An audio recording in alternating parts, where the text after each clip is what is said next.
반갑습니다. 오늘 정말 시장에서 가장 뜨거운 논쟁의 중심에 있는 기업이죠. 바로 팔란티어에 대해 깊숙이 들여다보겠습니다. 자, 어떤 회사가 역대 최고의 분기 실적을 발표했다고 한번 상상해 보세요. 그럼 주가는 어떻게 될까요?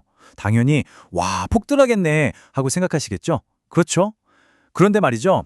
팔란티어의 경우는 이야기가 훨씬 더 복잡합니다. 바로 이겁니다. 이게 오늘 우리가 풀어야 할 핵심 미스터리, 바로 팔란티어의 역설이에요. 한쪽에서는 이렇게 경이로운 성장을 보여주는데 다른 한쪽에선 주가가 고전을 면치 못하고 있다. 이 둘 사이의 엄청난 괴리, 도대체 왜 이런 일이 벌어지는 걸까요? 자, 그럼 이 복잡한 퍼즐을 어떻게 풀어나가지 한번 보시죠.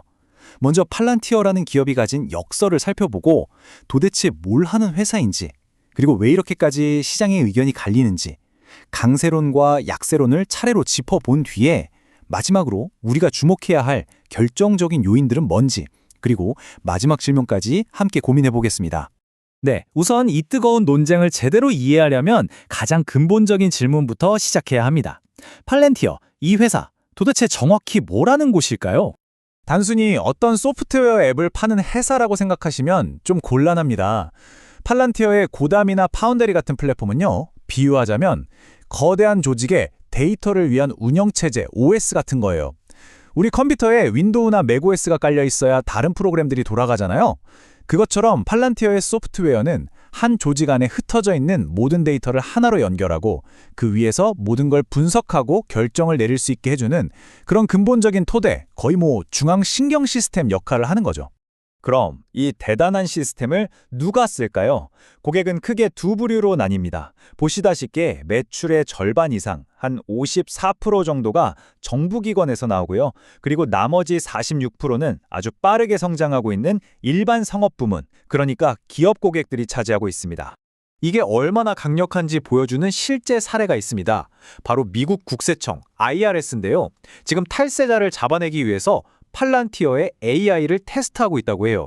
이게 정말 중요한 게 기존의 주력 분야였던 국방을 넘어서 이렇게 복잡한 민간 행정 분야까지 파고들고 있다는 거거든요. 그야말로 뒤죽박죽 섞인 데이터 속에서 사기 패턴을 찾아내는 거죠. 자, 이제 팔란티어가 어떤 회사인지 대충 감이 오시죠? 그럼 이 탄탄한 비즈니스 모델을 기반으로 팔란티어의 미래는 밝다! 그 주장하는 쪽, 즉 강세론의 근거들을 한번 살펴보겠습니다. 정말 입이 떡 벌어지는 숫자들로 가득합니다. 먼저 실적부터 보시죠. 정말 경이롭다는 말밖에는 2025년 4분기 매출이 14억 달러를 기록했는데 이게 전년 같은 기간 대비 무려 70%나 증가한 수치입니다. 성장세가 둔화되기는커녕 오히려 더 가팔라지고 있는 거예요. 그런데 진짜 놀라운 건 따로 있습니다. 바로 미국 내 일반 기업, 그러니까 상업 부문에서의 성공이에요. 이쪽 매출 성장률이 전년 대비 무려 137%입니다. 두 배를 훌쩍 뛰어넘은 거죠. 이건 정말 폭발적인 성장이라고 밖에는 설명할 길이 없어요. 경영진의 자신감도 하늘을 찌릅니다. 회사에서 공식적으로 내놓은 2026년 매출 목표, 즉 가이던스가 72억 달러를 넘는데요. 이게 뭘 의미하냐면 앞으로도 61%라는 엄청난 성장을 이어가겠다는 선언이나 다름없습니다. CEO인 알렉스 카프는 이런 실적을 두고 이렇게까지 말했습니다. 제가 아는 한 지난 10년간 기술 분야에서 나온 최고의 성과다.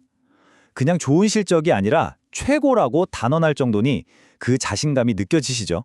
이런 분위기는 월가 일부에서도 감지됩니다.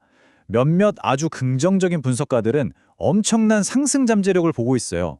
예를 들어 시티그룹 같은 경우는 목표 주가를 235달러로 잡았는데 이건 지금보다 60% 이상 더 오를 수 있다는 얘기입니다. 정말 대단하죠? 자, 이제 이거 무조건 사야 하는 거 아니야? 하는 생각이 드실 때쯤 잠시 멈춰야 합니다. 왜냐하면 이제부터는 정반대 이야기를 할 거거든요. 모든 강세론의 이면에는 아주 차갑고 날카로운 시선으로 이 회사를 보는 회의론자들이 존재합니다. 그리고 그들의 경고에도 분명 귀를 기울여야 합니다.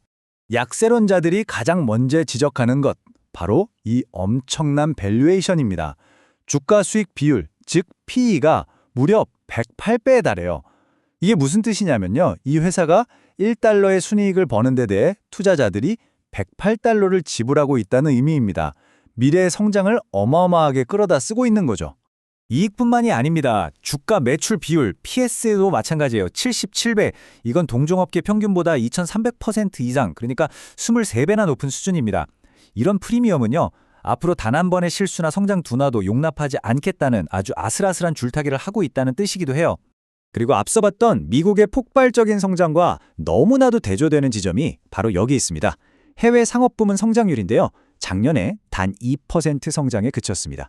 거의 제자리 걸음 수준이죠. 왜 미국에서는 폭발하는데 해외에서는 이렇게 지지부진할까요? 이 부분은 분명 약점이라고 할 수 있습니다.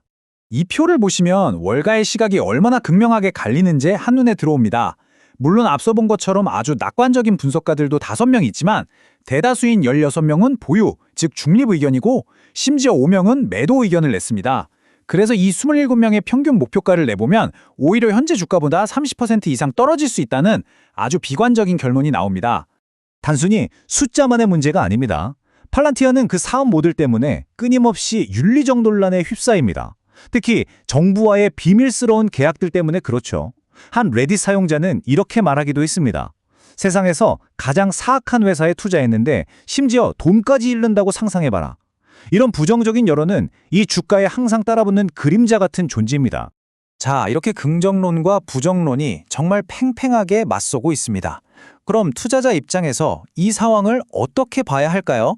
이 대립이 어떻게 결론 날지, 앞으로 우리가 무엇을 주목해서 봐야 하는지 그 핵심적인 요인들을 짚어보겠습니다. 가장 중요한 분기점은 바로 5월 10일에 있을 다음 실적 발표가 될 겁니다. 이때 우리는 딱 3가지만 집중해서 보면 됩니다. 첫째, 미국의 상업 부문 성장이 과연 100%가 넘는 이 엄청난 성장세를 유지할 수 있느냐? 둘째, 총 계약 가치, 즉 새로 따내는 계약 규모가 계속해서 늘어나고 있느냐? 그리고 마지막으로 가장 큰 약점이었던 해외 실적이 과연 2%라는 초라한 성장에서 벗어날 수 있느냐? 이 3가지가 앞으로의 주가 방향을 결정할 겁니다. 자, 이렇게 모든 걸 살펴보고 나니 우리는 다시 처음에 그 근본적인 역설로 돌아오게 됩니다. 그리고 여러분 스스로에게 던져야 할 마지막 질문이 남았죠. 팔란티어의 이 비싼 가격, 과연 이건 잘못된 버그일까요? 아니면 미래 가치를 반영한 당연한 기능일까요? 다시 말해, 지금의 이 극단적인 밸류에이션이 곧 터질 위험한 거품의 신호일까요?